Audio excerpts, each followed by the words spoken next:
Paula Nutting, your musculoskeletal specialist here, and today we're going to be discussing all things hips. So Kevin's come in to see me, and he quite often goes, yes, wait, Kevin. He will quite often come in complaining of lower back pain, especially in the mornings. He's a plumber, and he finds that all those really uncomfortable positions that he gets into will give him lower back pain, especially in the morning. So if you think about the occupation that people come in to see you with, you can probably pick up certain familiarities that happen, and lower backs and plumbers are kind of like peas and carrots. They're like, they happen really quite often. They get into positions where they've got long-standing glute contractions, and they'll also have tight hip flexors and the tight adductors, so those inside thigh muscles. What we want to do is we want to address both, and this is a really great stretch technique to do it. So you're going to get your client to lie on their table, and you're going to just bring the leg up into flexion. So we've got the hip and knee in flexion, and we're going to externally rotate until we can feel bind. Now Kevin's quite tight. He should be able to come around a lot further than he is.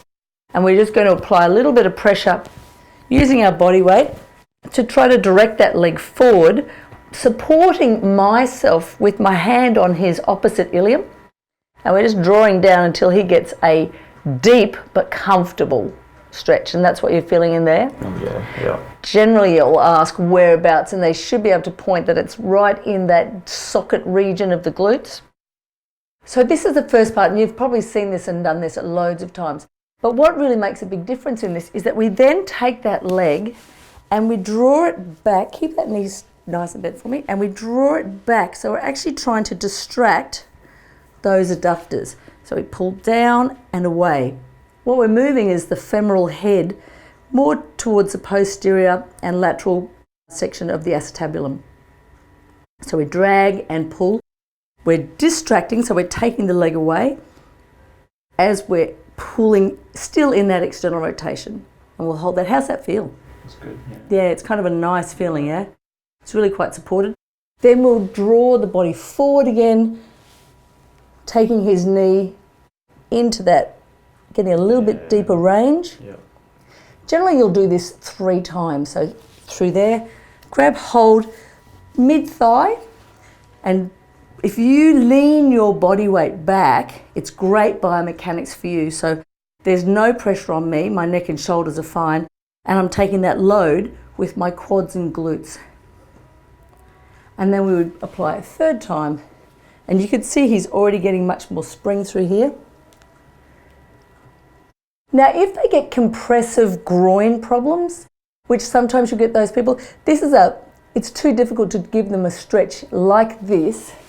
If they've got compression, it can happen because they can have bony spurs, they can have capsular tightness in that region.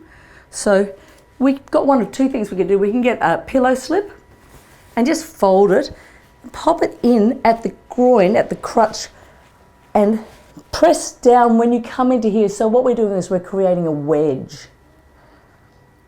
So how's that feeling? They're tight, yeah. Yeah. So we're actually putting more load down, drawing the femoral head back deeper into that posterior capsule. Anyway, I would be giving him stretches to do it for homework, and this has now allowed the hip. Look at that range change. Amazing. Yeah. I'm Paula Nutting, your musculoskeletal specialist.